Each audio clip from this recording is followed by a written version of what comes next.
ڕێز و سڵاو بۆیەوە بینەرانی خۆشەویستی تەلەڤیزیۆنی کۆمەڵە و بەرنامەی لێکدانەوە هەڵوێست.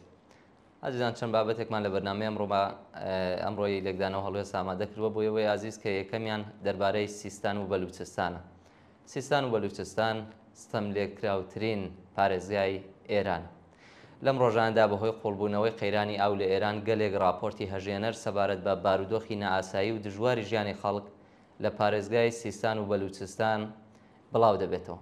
وشکە ساڵی بێئاوی، تەپ و تۆز، هەوای لە ڕادە بە دەرپیس، بێکاری و هەژاری بە جۆرێک کە 90% لاوانی ئەم ناوچەیە بێکارن و 80% سەرجەم خەڵکی ئەم پارێزگایە چەند قات لەژێر هێڵی هەژاریدا دەژین. پەرەسەندن و گیرەدەبوون بە مادەی هۆشبەر و بڵاوبوونەوەی نەخۆشی سیل لە حاڵێکدا کە ئەم نەخۆشینە لە زۆربەی شوێنەکانی جیهان بنبڕ بووە و نەماوە. نزمترین ڕادەی خزمەتگوزاری کۆمەڵایەتی، پزیشکی و دەرمانی، زۆرترین ڕێژەی نەخوێندەواری، زۆرترین ئاماری گیان لە دەستانی منداڵان و لە خوارەوەبوونی تەمەنی مامناوەندی لە چاو باقی ناوچەکانی ئێران ئەمە وێنەیەکە لە بارودۆخی ژیانی زۆربەی خەڵکی ئەم بەشە لە ئێران کە لە ژێر دەسەڵاتی ڕژیمی ئیسلامیدا دەژین. پارێزگای سیستان و بەلوچستان 2,800,000 کەس جەمیەتی هەیە. 3,000 ئاوایی لە کۆش 6,000 ئاوایی لەم پارێزگایە شۆڵ بوون و دانیشتوانی بەرە و پارێزگا شۆماڵیەکان کۆستیان کردووە ویان لە پراوێزی شارەکانی چابەهار، زابڵ و زاهێدان لەو پەڕی هەژاری و بێ ئیمکاناتیدا بەسەر دەبن. لە پاڵ هەمووی ئەوانە توشبوون بە مادەی هۆشبەر بێداد دەکات لەو پارێزگایە. ئەگەر شەوانە کەسێک ڕێگەی بکەوێتە شەقامەکان و وێرانەکانی دەوروبەری گۆڕستانەکان گەلێک کارتۆنخە و معتاد دەبینێ. لە ناو کارتۆنخەوەکاندا ژنان، منداڵان و تەنانەت کچانی کەمتەمەنیش بوونیان هەیە. زۆربەی گیرۆدەبوانی مادەی هۆشبەریش گیرۆدەبووی مادەی هۆشبەری سەنعەتین و مادەی سەنعەتی بەکاردێنن و خۆیانی پێ لە ناو دەبن. زۆربیان ڕۆژانە خەریکی کۆکردنەوەی زبڵ و سوالکەرین و هەندێک جار لەو شوێنانەی کە مەودایەکی کورتی لەگەڵ شار هەیە لە حاشیەکاندا دەژین. لە بەرامبەردا و هاسیمایەکی دڵتەزێن لە ژیان، شایەتی چالاکی بەربڵاوی سپای پاسداران بۆ کۆنتڕۆڵکردنی سنوورەکانین لەو پارێزگای، ڕژیم بە دروستکردنی دیواری سنووری و وێزگەکانی پشکنین تا ڕادەیەک کە وای کردووە کە تاکە ڕێگایە کە خەڵکی ئەم ناوچەیە بۆ کۆڵبەری و سوختبەری و هاوردەکردنی پێداویستیەکانی ژیانیان ئەو بەری سنوورەوە واتە لە پاکستانەوە کەڵکی لێوەردەگرن و ژیانیانی پێ بەسەر دەبن لێیانی بەستووە. قەیرانی ئاو نەبوونی هەلی کار خەڵکی ئەم پارێزگای چەندین قات بردووەتە ژێر هێڵی هەژاریەوە بە جۆرێک کە زۆربیان بە ناچار لە گەورە شارەکان بوونەتە پراوێزنشین. لە پاڵ هەموو ئەم بارودۆخانە کە باس کرا، ئەم هەموو بارودۆخە کارە ساتبارە، ستەم و هەڵاوادن و دیکتاتۆری و سەرکوت لەم پارێزگایدا بێداد دەکات. زۆرترین ڕێژەی ئەدامەکان لە ئێران لەم پارێزگایە بەڕێوە دەچێت. خەڵکی بەلوچستان بەهۆی جیاوازی نەتەوەیی و ئاینی بەردەوام سوکایەتیان پێ دەکرێت. پێشنوێژی شاری زابۆل کە شیعەیە زۆربەی هەفتەکان لە قسەکانیدا بە شێوەی جۆراوجۆر سوکایەتی بەلاوانی بەلوچ دەکات. بەڵام بارودۆخی دژواری ئێستا چارەنووسی چارە هەڵنەگری خەڵکی ئەم پارێزگایە نییە. ئەم پارێزگای لە زەرفیەت و تواناییەکی زۆر بۆ گەشەی ئابووری بەهرەمەندە. هەڵکەوتنی لە پاڵ دەریای عومان و ئۆقیانوسی هێند و دەستڕاگەشتنی بە ئاونێو دەوڵەتیەکان، بوونی سەرچاوی دەوڵەمەندی گیانلەبەرانی ناودەریا کە داهاتەکەی دەتوانێت هەژاری و برسیەتی لەم پارێزگایە بنبڕ بکات، بوونی 2,000 کیلومتر سنووری هاوبەش لەگەڵ پاکستان و ئەفغانستان.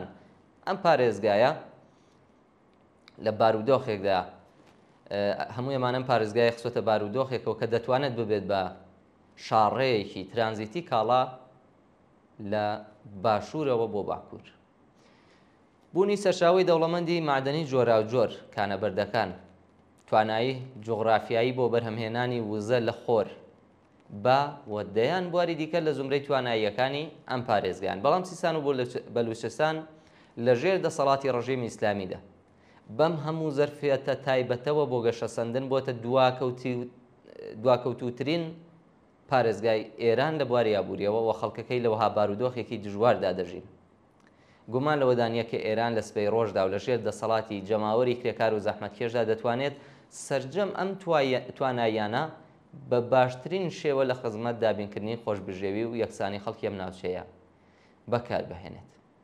فەرموون ناوبڕێکی کورد ببینن دێمە وڵاتە.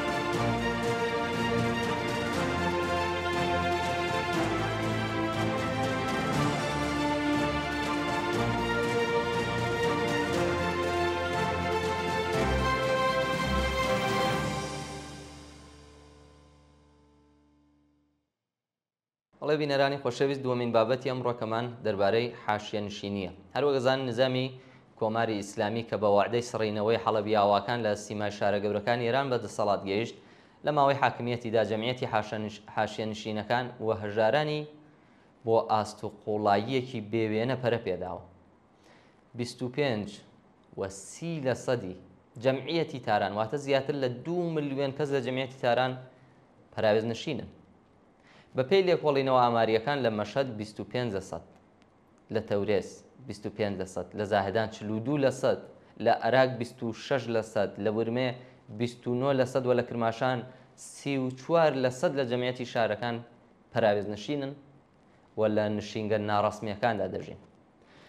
ناوچە حاشیەنشینەکانی شاری سنە زیاتر لە نیوەی جەمعیەتی شار، واتە 54% جەمعیەتی ئەم شارەیان لە خۆیاندا جێکردوێتەوە. ئەم ئامارانە نیشانەدەن کە لە شارە گەورەکانی ئێران حاشیەنشینی وەک پێوەرێک بۆ جەمعیەتی هەژارانی شاری چ ئاستێکی کارە ساتباری بەخۆیەوە گرتووە. ئەم ئامارانە ئەگەرچی هەموو ڕاستیەکان دەرناخەن، بەڵام نیشانیەدەن کە چلۆن لە ژێر حاکمیەتی ڕژیم ئیسلامیدا هەژاری و فەلاکەتی ئابووری و بێمەسکەنی و بێبەشی لە سەرەتایترین خزمەتگوزاریە کۆمەڵایەتیەکان شارە گەورەکانی ئێرانیان گەمارۆداوە. پەراوێز نشینان ئەو هاوڵاتیانن کە ئاسەواری شەڕ و ئاوارەی، گۆڕانی ناوچەی و وشکە ساڵیە بەردەوامەکان، بە ماشێنی بوونی هەرچی زیاتری کەشاوەرزی، گوشاری هەژاری و بێکاری و بێبەشبوون ئیمکاناتی سەرەتایی ژیان ئەوانی لە دێهاتەکان و شاری شوێنی ژیانیان هەڵکەندووە و ڕەوانەی شارە گەورەکانی کردوون و لە حاشیە و شارانەدا گیرساونەتەوە. شوێنی نیشتەجێبوونی پەراوێز نشینەکان بە پێی ئیمکاناتی بەرتەسکی خەڵکی ئەو ناوچانە بە مەواد و کەرەستەی کەم دەوام و معمولەن لەلایەن خودی دانیشتوانەوە دروستکراون. ئەم بەشە لە هاوڵاتیان بەکردەوە لە مافی هاوڵاتی بوون بێبەش کراون و بە ناڕەسمی ناوبردننی شوێنەکانی نیشتەجێبوونیان لەژێر چەتری یاسا خراونەتە دەرەوە. زۆرێک لە گەڕەکە حاشیەنشینەکان خاوەنی هیچ خزمەتگوزاریەکی شاری وەک ئاسفالت، ئاوبەرق و گاز و سیستمی ئاوڕۆنی. ئەم ناوچانە بەهۆی ئەم بێبەشبوونیانەوە بوونەتە ناوەندی پەرەسەندنی خەسارەتە کۆمەڵایەتیەکان. لە ماوەی ئەم ساڵانەدا پێ بە پێی پەرەسەندنی هەژاری، دەستگای پۆلیسی و هێزی ئەمنیەتی و ناوەندەکانی ئیدۆلۆژیە ڕژیم بۆ کۆنتڕۆڵکردنی جەمعیەتی هەژاران لەم ناوچانەدا بەهێز بووە. ئەم هێزە سەرکوتگەرانە لە هەمان حاڵدا کە وەک باسکی دەوڵەت بۆ وێرانکردنی ماڵەکانی دەرەوەی مەحدودە و بێمەسکەنکردنی ئەم خەڵکە هەژارە جوڵاونەتەوە، بەڵام لە ڕاستیدا بە ئامانجی کبکردنی ئاگری ناڕەزایەتی ئەگەری ڕاپەڕینی ئەم خەڵکەی کە کارت گەیشتوتە سەر ئێسخانیان ئامۆزش دراون و لەم ناوچانە دامەزراون. بەلە بە چاوگرتنی پێشینەی مێژووی خەباتی حاشیەنشینان، کاربەدەستانی ڕژیم دەزانن کە ئەگەر پڕیشکی ئەم ناڕەزایەتیانە لێ بدرێت، ئەویش لە بارودۆخی خەیراناوی ئێستادا بە ئاسانی کۆنتڕۆڵ ناکرێت. ئەگەرچی هەندێک لە کۆمەڵناسانی چینی دەسەڵاتدار کێشە و گرفتی حاشیەنشینان و بێکاری بەرین لەم گەڕەکانەدا بە میراتی فەرەنگی دێهاتی ئەوان دەناسێنن، بەڵام ئەم ئیدعاە زۆر بێئیعتبارە. بەشێک لە پەراوێزنشینەکانی کرێکاری لەسەر کار یان بێکار، ژنانی سەرپەرستی بنەماڵە، کارمەندانی ئیداری و یان ئەو معەلیمانن کە بەهۆی بێتوانایی لە دابینکردنی هەزینەی قورسی ئیجارەی مەسکەن لە ناوەندی شارەکانەوە پەرایان بردوۆتە بەر حاشیەنشینی.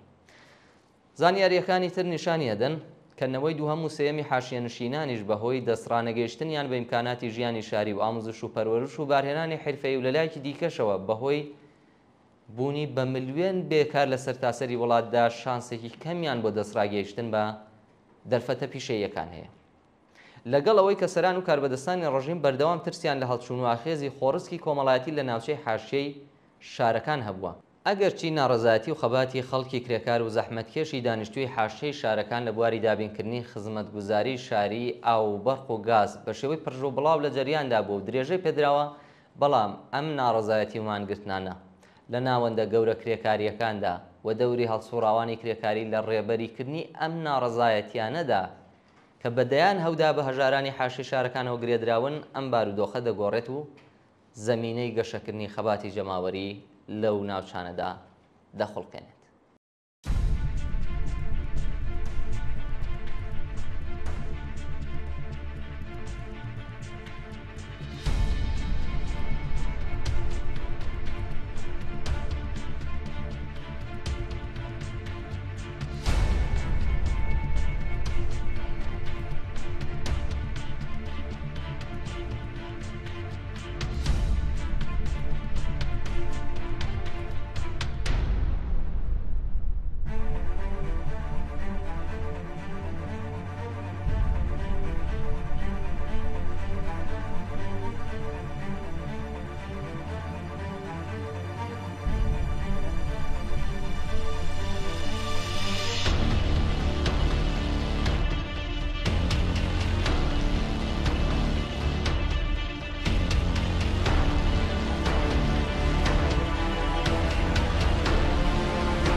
منداڵازاری دوایین بابەتی بەرنامەی ئەمڕۆکەمانە. هەر بەگەزانن ڕۆژ نییە هەواڵی دڵتەزێنی دیاردەی دزێوی منداڵازاری لە ئێران نەبیستین. دەستگایەکی قەزای ڕژیم کە بەڕواڵەت دەبێت شوێنیان بابەتە بگرێ خۆی گەندەڵترین ناوەندی حکوومەتیە. ئەم ناوەندە لەسەر بنەمای نادەتپەروەرارنترین وە کۆنەپەرستانەترین یاساکانی ئەم سەدەیە کە لەسەر یاساکانی پاشماوەی دەورانی جاهلیەت لە نیمەی دوورگەی عەرەبستان و دادگاکانی سەدەی نێوەڕاستی ئوروپا بەڕێوە دەچێت. بەم یاسایانەوە دەبێت گەندەڵی نەهادینەبوو لە ڕژیمی کۆماری ئیسلامیشدا پێوەی زیاد بکرێت. نمونەی سەعید تووسی عەزیزکردەی دەرباری خامنەی لە تاوانی ئازاردانی جنسی منداڵانێک کە فێری قورئانی دەکردن کە تەبرئەکرا. ئەوە لە حاڵێکدایە کە قوربانیانی ئەم دەست درێژیە چاو لە چاوی تووسی ئەوەی کە ڕوویدا بوو بە وردەکاریەوەی جێڕایانەوە. واقعیەتی تاڵەوەی کە ئاستی کارەساتی منداڵ ئازاردان لە ئێران گەلێک لە یەک حاڵەت و دوو حاڵە دەولاترە. یەکەم جار نییە کە هەواڵی ئەم جۆرە لە ڕاگەیەنەرەکانی ئێراندا بڵاو دەبێتەوە. بەپێی هەواڵنێری ئیسنا تەنیا لە یەک ساڵدا 27,500 حاڵەتی منداڵازاری تەنیا لە پارێزگای تاران تۆمارکراوە. ئێستا ئاسی کارەساتەکە لەگەڵ کاردانەوەی دەستگای قەزاییدا بەراورد بکەن. 15 ساڵەوە پێش لایەحەیەک لەژێر ناوی پشتیوانی لە منداڵان و تازەلاوان دێتە گۆڕێ. قسەکردن لەسەر ناوەڕۆکەکەی وەک گەلێکی تر لە لایەحەکانی تری ڕژیمی ئیسلامی باجارە بینێنە لاوە، بەڵام لەم ئاستەشدا ئەم لایەحەیە ساڵانێکە لەبیر براوەتەوە و کاری لەسەر ناکرێت و پەسەند نەکراوە. ئامارەکان نیشانیە دەن کە ئێرانی ژێر حاکمیەتی ڕژیمی ئیسلامی لە بواری ئازاردانی منداڵدا بە نیسبەتی جەمعیەت لە ڕیزی یەکەمی دنیادایە. لە خودی ئێرانیشدا ئاماری هەموو ساڵێک بە بەراورد بە ساڵی پێشوو زیاد بووە. یەکێک لە شێوازە بەرچاوەکانی منداڵازاری هاوسەرگیری کچانی کەم تەمەنە، بابەتێک کە بەپێی یاسا و شەریعەت بەڕێوە دەچێت. لە خۆڕانیە ئەگەر لایەحەی پشتیوانی لە منداڵان و تازەلاوان لە بایەگانی مەجلیسی ئیسلامیدا ئاگاهانە لەبیر دەکرێت، هەر بەپێی یاساکانی ئەو ڕژیمە تازەلاوان لە نێو بەندکراوانی ئاساییدا دەخەنە زیندان و یان ئیعدامیان دەکەن. بەڵام ئەوەی کە لەم ڕۆدا لە کۆمەڵگای ئێراندا ڕووەدا چارەنووسێکی حتمی و نەگۆڕی منداڵان نییە. ئەمنیەتی منداڵانی وڵاتە نابێ بدرێتە دەستگای قەزایی تا سەر ئێسقان گەندەڵ و دژە ئینسانی. وەها دەستگایەک ناتوانێت ئەمنیەتی منداڵان لە بەرامبەر کارەساتی منداڵازاریدا دابین بکات. خۆی قەزاییە بە یاساکانی و بە پەیڕەوی لە سونەتە دواکەوتووەکان نەتەنیا نابێتە فەریادڕەسی منداڵانی ئازاردرا و بەڵکو خۆی لە ڕیزی تاوانبارانی منداڵ ئازاراندا.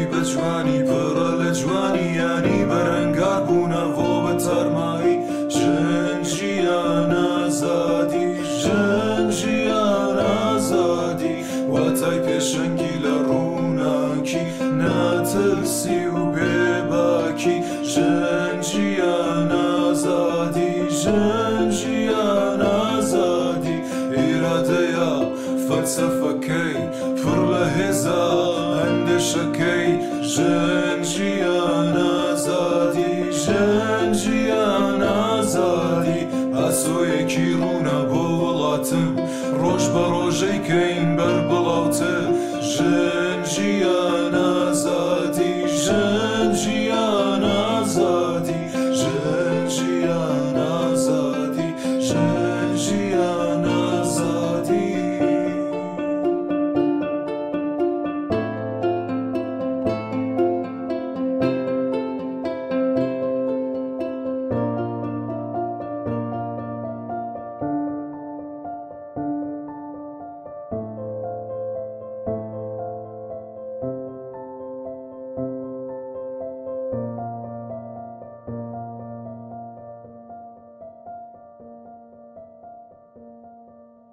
بینەرانی خۆشەویست، بەم شێوە هاتینە کۆتایی بەرنامەی ئەمڕۆکەمان. هیوادارم کە تا بە کۆتایی لەگەڵمان بوو بێتن و ناوڕۆکی بەرنامەکە جێی سەرنجیەوەی عزیز بوو بێت. تا بەرنامەیەکی تری لێکدانەوە هەڵوێست بە ژیانێکی پڕ لە کامەرانیتان دەسپێرم.